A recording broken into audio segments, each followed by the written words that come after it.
حدیث قدسی وہ حدیث ہے جس میں حضور یہ فرمائے کہ اللہ یہ کہتا ہے، تو عام حدیث سے اس کا درجہ بلند ہو گیا۔ عام حدیث میں حضور اپنی بات فرما رہے ہیں، لیکن جب آپ فرماتے ہیں اللہ یوں کہتا ہے تو اگرچہ وہ قرآن میں نہیں ہے، لہذا قرآن تو نہیں ہے،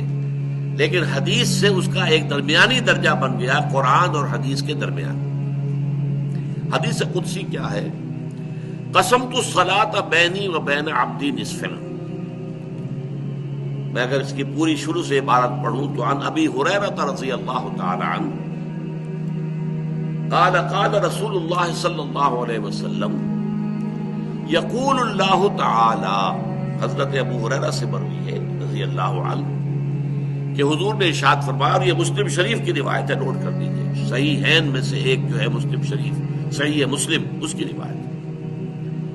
کہ حضور نے فرمایا یقول اللہ تعالی، اللہ یہ فرماتا ہے، اس لیے یہ حدیث قدسی ہو گئی۔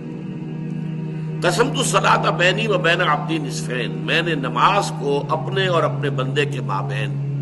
آدھا آدھا تقسیم کر لیا ہے۔ فنصفھا لی، اس کا نصف جو ہے آدھا حصہ وہ میرے لیے ہے،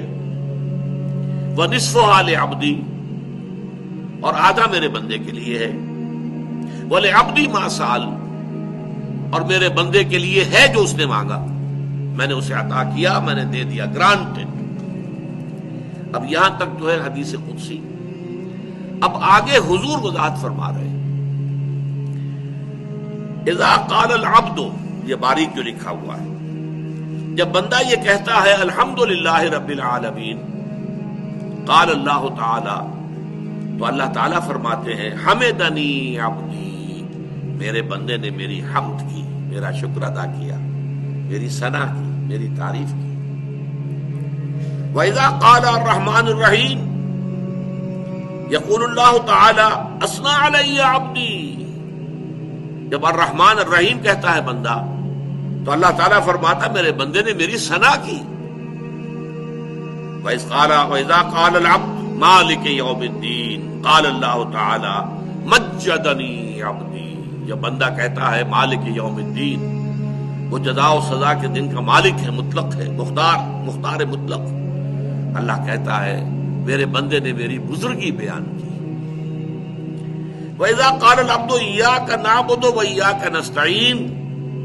قال اللہ تعالی هَذَا مَا بَيْنِي وَبَيْنَ عَبْدِي وَلِعَبْدِي مَا سَأَلَ،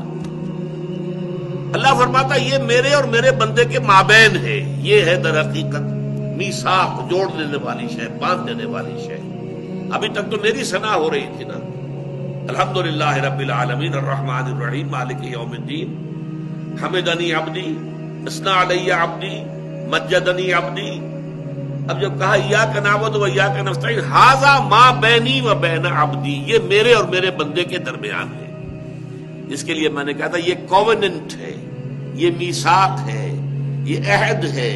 یہ قول و قرار ہے، یہ معاہدہ ہے، یہ وعدہ ہے بندے کا اپنے رب کے ساتھ۔ وَلِعَبْدِي مَا سَأَلَ، اس میں چونکہ ایک چیز کا سوال بھی ہے، ایاک نستعین، لہذا میں نے اپنے بندے کو دیا جو اس نے مانگا، میری اعانت، میری مدد اس کے شامل حال رہے گی، میری توفیق، میری تیسیر ہمیشہ اس کا ساتھ دے گی۔